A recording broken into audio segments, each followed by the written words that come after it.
I was 7 months pregnant, carrying groceries up 3 flights of stairs, while my husband sat on the couch playing video games. When I finally set the bags down, sweating and out of breath, he looked at me and said, "You're getting disgusting to look at. You better lose that weight fast, or I'll find someone who actually takes care of herself." His friends laughed. I just smiled. 72 hours later, he was calling me nonstop, begging me. Girlies, I'm literally sitting in a hotel room right now, 7 months pregnant, trying to process what just happened today.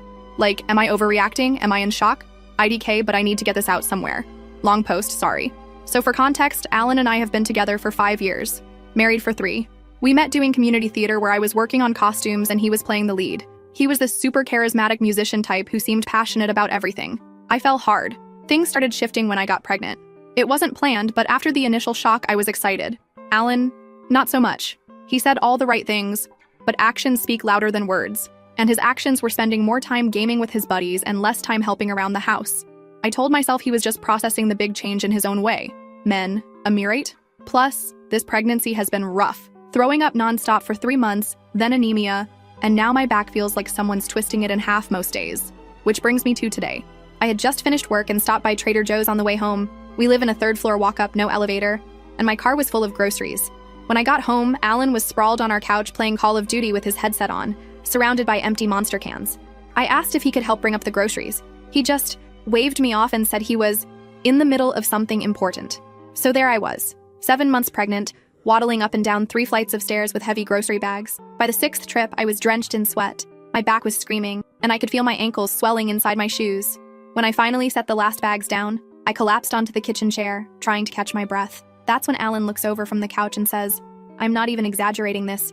Jesus, you're getting disgusting to look at. You better lose that weight fast after the baby, or I'll find someone who actually takes care of herself." I literally couldn't process what I just heard. Then I heard laughter coming through his headset.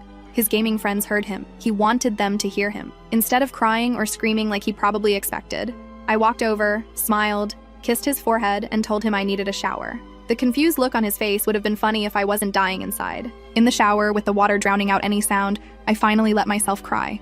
But they weren't just sad tears. They were angry tears, clarity tears. I suddenly saw every red flag I'd been ignoring for 5 years in perfect focus. This wasn't new behavior. It was just the most blatant example yet. This was who he really was. And I was about to bring a child into this. A child who would learn that this is what relationships look like. A child who would either learn to treat others this way or accept being treated this way. No. Just no. I got out of the shower, put on my comfiest maternity dress, and told Alan I needed some air and time to think. He barely looked up from his game. I grabbed my hospital go bag, already packed because I'm a planner, my laptop, my important documents, and walked out.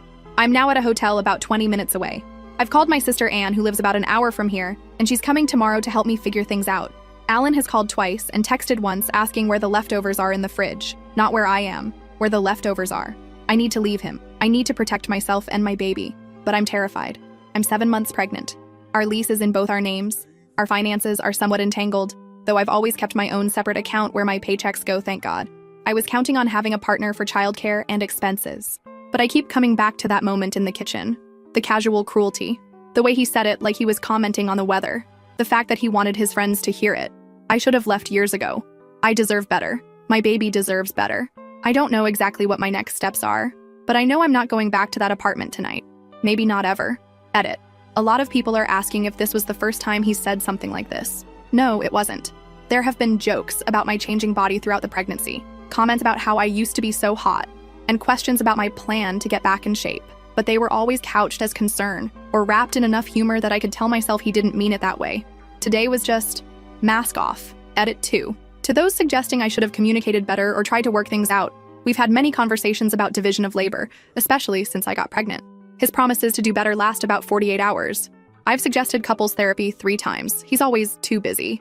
Today wasn't a one-off bad day. It was just the day I finally saw clearly. Update. Same night. It's 2 a.m. and I can't sleep. Alan finally realized I wasn't coming home tonight and has been blowing up my phone. First with confusion. Where are you? Then irritation. You're being dramatic. Then attempts at guilt. I was just joking. You know how the guys are. The latest text was a threat about how I better not be spending our money on a hotel. Our money. The same money that's 90% from my paycheck while he invests in his music career and gaming setup.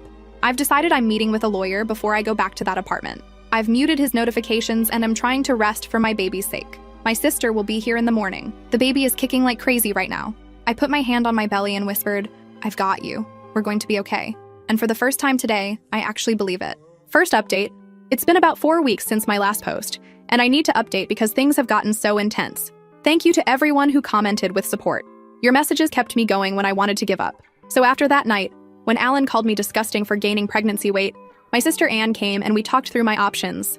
We decided I needed to go back to the apartment temporarily while I got my affairs in order. Many of you warned me not to let Alan know I was planning to leave until I was ready, and OMG, you were so right. When I returned home, Alan acted like nothing had happened. When I brought up his comment, he rolled his eyes and said I was being too sensitive and it was just a joke. Then he tried to turn it around on me saying, "I've been so moody lately," and he's walking on eggshells. He actually said, "Do you know how hard this pregnancy has been for me?" For him, I nearly lost it, but I remembered my plan. So I took a deep breath, apologized for overreacting, and said I was just tired and hormonal. The relief on his face was immediate. He thought he had won, that I was back in line and everything could go back to normal. Little did he know, I was already consulting with a divorce attorney. The past month has been one of the most challenging of my life. I've been living a double life, outwardly playing the role of apologetic pregnant wife while systematically preparing to leave. Here's what I've done so far. I've been keeping a detailed journal of Alan's behavior, including dates, times, and exactly what he says. I've also quietly recorded some of our conversations on my phone where he's been particularly nasty. My lawyer says this could help with the divorce. I've always kept my paycheck going to my personal account, thank God. But I've now moved my direct deposit entirely to a new account at a different bank. I've been slowly moving money from our joint account to my private account in small amounts that wouldn't raise suspicion, basically reclaiming what I've contributed over the years. While going through our financial records, I discovered something that made me sick to my stomach. Alan has a credit card in my name that I didn't know existed. He's racked up over $5,000 in debt for his gaming PC and other stuff. I've reported the fraud to the credit card company and provided evidence it wasn't me. I've gathered all important documents, birth certificate, marriage license, bank statements, tax returns. Everything is now in a secure location outside our apartment. My sister helped me find a small 2-bedroom apartment that's ground floor, no stairs, has laundry in unit, and is in a secure building.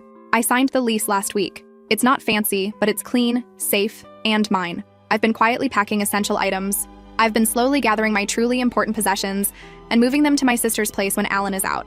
Nothing obvious enough for him to notice, but the things that matter most to me. I also got a burner phone that Alan doesn't know about. My regular phone stays with me and acts normal, but I have a backup he can't track. Living this double life has been exhausting, especially while 8 months pregnant. My ankles are swollen constantly. My back aches all the time, and the baby feels like she's practicing parkour on my bladder and ribs simultaneously. But each step I take toward freedom gives me strength. The hardest part has been pretending everything is normal. Cooking his meals, laughing at his jokes, listening to him complain about his bandmates, watching him play video games for hours while I handle everything else. Even sleeping next to him makes my skin crawl now that I've stopped gaslighting myself about who he really is. He's gotten worse, too. Now that he thinks I've accepted his behavior, the mask has slipped further. Last week, he invited his gaming friends over for a guys' night without telling me until they were at the door. I had just gotten home from work and was lying down because my back was spasming. He actually came into the bedroom and told me I should make myself useful and order them some pizzas. When I said I was in pain, he sighed dramatically and said, "Being pregnant isn't a disability. Women have been doing it forever." And his mom worked until the day before she had him. A lie, Batuzao. I checked with his mom on a casual phone call and she had complications requiring bed rest for the last month. The guys were right there in the living room hearing everything. I caught one of them looking uncomfortable, but nobody said anything. I ended up ordering the pizzas from bed and paying for them with my own money. When they arrived, Alan yelled for me to get the door because they were in the middle of a match. I had to haul myself up, walk past all of them in my pajamas, pay the delivery person, and set out plates and napkins while they ignored me. After they left around 2 a.m., leaving empty beer cans and pizza boxes everywhere, Alan came to bed and tried to initiate sex. When I said I was exhausted, he said, "Come on, it's not like you need to do anything. Just lie there like you usually do." I went to the bathroom and silently cried, reminding myself I only had to endure this for a little while longer. My plan is to move out next weekend when Alan goes to his parents' place for his dad's birthday. He'll be gone overnight, which gives me a full 24 hours to execute everything with help from my sister, 2 close friends, and, surprisingly, Alan's younger brother Rory, who witnessed one of Alan's outbursts last month and secretly contacted me afterward to offer help. My lawyer has prepared all the divorce papers. I'll freeze our joint account, take what's rightfully mine, leave the papers with a detailed note explaining exactly why I'm leaving, and be gone before he returns. I'm not going to lie. I'm terrified. I wake up in the middle of the night with my heart racing, wondering if I can really do this. But then I feel my daughter kick, and I know I have to. I refuse to raise her in a home where her mother is disrespected daily. I refuse to let her think this is what love looks like. In a strange way, I'm grateful for that horrible moment with the groceries. Without that mask completely dropping, I might have continued making excuses for his behavior for years. Sometimes I wonder what would have happened if I'd met the real Alan from the beginning instead of the charming theater guy who swept me off my feet. The red flags were always there. I just didn't want to see them because I was too busy being in love. My doctor says my blood pressure is too high, likely from stress, so I need to take it easy this final month. The irony isn't lost on me that planning to leave Alan is stressful in the short term, but absolutely necessary for my long-term health and well-being. To those who suggested therapy in my last post, I've started seeing someone virtually who specializes in relationship trauma and pregnancy. It's been incredibly helpful to have validation that I'm not overreacting or hormonal. This is real emotional abuse, and I deserve better. I'll update again after everything goes down next weekend. Wish me luck because I'm going to need it, bestie. Edit. Just got a notification that this post is blowing up while I'm at my doctor appointment. We'll try to answer questions when I get home. Thank you again for all the support. Update. Same day. Just had to add, Alan just texted asking what's for dinner tonight. I'm literally at my doctor's appointment for our baby, which he chose not to attend because he had a really important band practice. Translation, jamming in his friend's garage for hours while drinking beer. Yet somehow I'm still expected to provide dinner. I've been picking my battles to avoid suspicion, so I'll probably grab takeout on the way home. 4 more days until he leaves for his parents. 4 more days of pretending. I can do this. Oh, and the doctor says baby girl is measuring perfectly and has a strong heartbeat. Not that Alan asked. She's already doing gymnastics in there. I think she knows we're about to start a better life. Yesterday, while Alan was gaming, shocker, I secretly ordered the cutest crib for my new place. It's being delivered to Anne's house next week. I've never bought something so expensive without overthinking it, but it felt so good to make a decision entirely for me and my daughter. I caught a glimpse of myself in the mirror this morning getting ready for work, and I actually smiled. Not because I looked particularly good, let's be real, I'm 8 months pregnant and exhausted AF, but because I recognized myself again. That spark in my eyes that had disappeared years ago is starting to come back. Last night, I rehearsed what I'm going to write in my note to Alan. It felt so validating to put all of his behavior into words. No more making excuses, no more minimizing, just the plain truth about who he is and why I'm leaving. I'm still scared about doing this alone. Single motherhood wasn't in my life plan, but staying with Alan would cost me my self-respect and eventually my sanity. And what kind of mother could I be then? 4 more days. Just 4 more days of this double life, then freedom. Second update. It's done. I'm out. I'm sitting in my new apartment as I type this, surrounded by boxes and a partially assembled crib, but I've never felt more at peace despite the chaos. Here's how it all went down. As planned, Alan left yesterday morning for his dad's birthday weekend at his parents' place about 3 hours away. He was actually in a good mood for once, probably because he was escaping pregnant wife duty for a full weekend. He kissed me goodbye, told me not to do anything crazy while he was gone, and said he'd be back Sunday evening. The moment his car pulled away, Operation Exodus began. My sister Anne arrived with her SUV 10 minutes later, followed by my friend Mia with a small moving truck she borrowed from her workplace. Alan's brother Rory showed up shortly after, looking nervous but determined. We had exactly 32 hours to move me out completely. Looking at the apartment that morning was surreal. For 5 years I'd lived there, slowly losing pieces of myself while pretending everything was fine. We worked methodically through the apartment, following the inventory list I'd created over the past few weeks. First, all my personal items and clothes that Alan wouldn't immediately notice were missing. Then baby items I'd purchased myself. Then furniture that was clearly mine from before our relationship. Rory was amazing, handling all the heavy lifting despite my protests that he shouldn't be helping me leave his brother. At one point, he paused while carrying out my dresser and said, "Alan's my brother, but what he's doing to you is wrong. My mom raised us better than this." It nearly made me cry right there in the hallway. The most satisfying moment was disconnecting Alan's precious gaming PC, the one he'd fraudulently bought using a credit card in my name. I carefully packed it in its original box while Rory watched awkwardly. I could tell he was torn between family loyalty and doing what's right. I told him he didn't have to help with this part, but he just shook his head and carried the box to the truck, muttering something about Alan finally facing consequences. By 7 p.m., most of my belongings were out. We ordered pizza. Seems to be a theme in my life lately. But this time, it was a celebration meal with people who actually cared about me. We sat on the floor of my new apartment eating directly from the box, laughing with exhaustion and relief. This morning, we went back for the final phase. I deep cleaned the apartment, not for Alan, but because I didn't want to give him anything else to complain about. Packed my last few items and prepared what I was leaving behind. On the kitchen counter, I left divorce papers, filed but not yet served, a folder with evidence of his financial fraud, documentation showing the gaming PC was purchased with a fraudulent card in my name, a USB drive with recordings of his verbal abuse, and a note that simply said, "Find someone better from your couch, I already have." I didn't take everything. I left most of the furniture we'd bought together, though I did take photos of everything in case he tries to claim I took things I didn't. I'm not interested in pettiness. I just want out with what's rightfully mine. The hardest part was making it all work at 8.5 months pregnant. My back was screaming by the end of day 1, and this morning I woke up with my hands so swollen I could barely grip anything. But adrenaline is a hell of a thing, and knowing I was finally breaking free kept me going when I wanted to collapse. I called Alan's cell phone once I was safely in my new place. No answer, as expected. I left a voicemail telling him not to bother coming to my sister's place looking for me, as I wasn't there, and that he would find everything he needed to know on the kitchen counter. I then sent a text with the same information, blocked his number, and emailed his parents letting them know Alan and I were separating and why, so he couldn't spin a narrative making me the villain. Within an hour, my phone was blowing up with calls from numbers I didn't recognize. Clearly Alan using his friends' phones to try to reach me. I didn't answer. Eventually, his mother called my sister, they've always been close, who simply confirmed I was safe and that Alan had treated me terribly throughout the pregnancy. His mom actually broke down crying and apologized for her son's behavior, which wasn't expected but was oddly healing. According to Rory, who's keeping me updated, Alan came home early after getting my message. He apparently went ballistic when he found the empty apartment and divorce papers. He called everyone we know trying to find me, alternating between rage, confusion, and suddenly claiming he wanted to fix things. Several of Alan's friends have actually reached out to express support for me. Turns out they weren't all laughing along with his cruelty. Many were uncomfortable but didn't speak up. One even confessed they had a guy's talk with him about his behavior toward me months ago, but he dismissed them as being whipped by their wives. Another said he'd stopped inviting us to couple events because he couldn't stand watching how Alan treated me. I wish they had said something to me directly, but I understand why they didn't. It's still comforting to know not everyone thought his behavior was acceptable. As for me, I'm exhausted but relieved.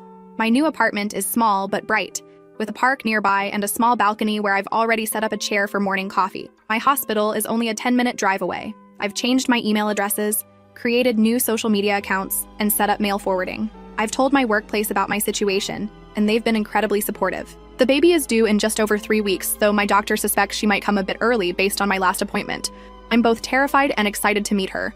I never imagined I'd be doing this alone, but I'd rather be a single mom than raise her in a toxic household. I know the hard part isn't over. The divorce will likely get ugly. Alan isn't the type to accept defeat gracefully, and I'm prepared for him to fight me on everything out of spite. But my lawyer is confident, especially with the documentation I've gathered. For those wondering about Alan's parental rights, yes, he will legally have them unless he chooses to terminate them, which I doubt. My lawyer is helping me prepare for co-parenting with appropriate boundaries. I'm realistic that he'll probably be an inconsistent father at best, but I'm prepared to provide stability on my end. I'm also continuing therapy to process everything. I refuse to carry this trauma into my daughter's life or any future relationships. To everyone who supported me through my previous posts, thank you. Your encouragement and advice helped me find the courage to leave when I was wavering. I'm still scared about the future, but for the first time in years, I'm also hopeful. Edit, same day. Alan just sent an email since I've blocked his number saying he's coming to Anne's place tonight to talk and that I'm making a huge mistake. I've already alerted Anne, who has informed him I'm not there, and that if he shows up, she'll call the police for trespassing. I've also documented this in case I need to file for a protective order. Update, next morning. Alan showed up at Anne's place at 11 p.m. despite being told I wasn't there. Anne didn't answer the door, but her neighbor recorded him yelling and pounding on her door for nearly 10 minutes before leaving. He also left all of our wedding photos on her front porch with a note saying, "I threw away everything we built." The irony of him suddenly caring about our marriage isn't lost on me. This morning, he emailed again, this time with a complete shift in tone, apologizing, saying he didn't realize how his behavior affected me, promising to change, go to therapy, be a better father, etc. The old me might have wavered. The new me sees this for what it is, a manipulation tactic because he's lost control. His apology was all about him, how he feels, what he wants, how hard this is for him. Not once did he acknowledge the specific ways he hurt me or how his behavior might affect our child. I didn't respond. My lawyer advised against any direct communication that isn't through her at this point. I'm spending today setting up the nursery with Anne and trying to rest as much as possible. Baby girl is extra active today, as if she knows we're finally somewhere safe. TikTok keeps serving me those signs he's actually in love with you videos, and I just have to laugh. I spent 5 years confusing control for care and convenience for love. Never again, bestie. Never again. Last update. It's been about 10 months since my first post, and so much has changed that I wanted to give everyone a final update. First and most importantly, my daughter Lily is now 6 months old, healthy, happy, and absolutely the light of my life. She has my eyes, Alan's nose, unfortunately, and a personality that's entirely her own. She started sitting up unassisted last week and is currently obsessed with a stuffed sloth my sister got her. Her favorite thing is when I sing to her while dancing around the kitchen, which I do often because her giggle is the best sound in the universe. The birth was intense. I went into labor 3 weeks early, just 5 days after moving into my new apartment. My sister Anne was my birthing partner, and honestly, she was amazing. After 19 hours of labor, including 3 hours of pushing, Lily arrived at 6:22 a.m. screaming her little head off. The moment they placed her on my chest, I knew every difficult decision I'd made was absolutely worth it. I didn't inform Alan I was in labor. My lawyer advised that I wasn't obligated to, and after his erratic behavior following my departure, I was concerned about adding stress to an already stressful situation. I notified him of Lily's birth the day after, via email, with a formal photo of her, not one with me in it, and basic information about her health and birth statistics. His response was a mess of anger about not being called, followed by demands to see his daughter immediately, followed by accusations that I was using her as a pawn. My lawyer handled all communication, explaining that given his recent behavior, we would be establishing a formal visitation schedule through the courts. Now here's something I haven't shared before, possibly my pettiest but most satisfying moment in this whole saga. Remember how during my pregnancy, Alan told me I was getting disgusting to look at and needed to lose that weight fast after the baby? Well, when Lily was about 3 months old and I was starting to feel like myself again, I did something kind of epic. During the divorce proceedings, we discovered Alan had been hiding money in a separate account. My lawyer fought hard, and I was awarded a significant portion of those funds since they were technically marital assets. Instead of just putting it all into savings like a responsible adult, I decided Lily and I deserved a break. I booked us a 5-day trip to a beachfront resort in Florida. My sister came along to help with Lily, and for the first time in forever, I actually relaxed. On our 3rd day there, I was sitting by the pool while Lily napped in her stroller under an umbrella. I was wearing my first bikini since before pregnancy. My body looked different. Stretch marks, a C-section scar, softer in places, but I felt proud of what it had accomplished. I asked Anne to take a photo of me in my swimsuit, looking out at the ocean. I looked happy, confident, and yes, already a bit slimmer than I had been while pregnant. Duh. I sent that photo directly to Alan with just one caption. Already slimming down, don't worry. Then I blocked him again before he could respond. Satisfying? You have no idea. That moment of reclaiming my body, my confidence, and yes, some of his hidden money, felt like the final piece of breaking free from his control. I never heard what his reaction was, but according to Rory, Alan was livid when he received it. The divorce proceedings continued to be exactly as difficult as I expected.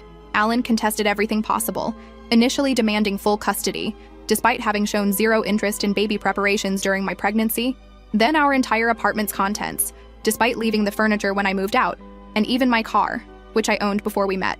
His tune changed dramatically when my lawyer presented evidence of his financial fraud and verbal abuse.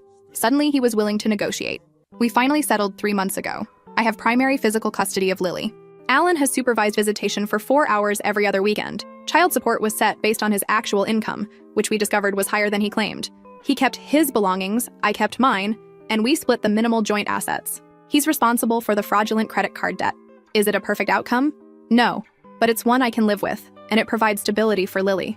Alan has seen Lily exactly twice since she was born. The first visit, when she was 8 weeks old, he showed up 40 minutes late and spent most of the time complaining about the supervised visitation requirement and taking photos to post on Instagram with captions about being a devoted dad. The second visit was at 4 months, where he seemed uncomfortable with her fussiness and left early. He's canceled the last 3 scheduled visits with increasingly thin excuses. Part of me is hurt for Lily's sake, but mostly I'm relieved. Each interaction with him is emotionally draining, and his inconsistency would only confuse her as she gets older. I've documented every canceled visit on my lawyer's advice. As for me, physically, my body has healed from birth, though it's different than before. I have stretch marks, a C-section scar, and I'm about 15 pounds heavier than my pre-pregnancy weight. And you know what? I'm completely at peace with that.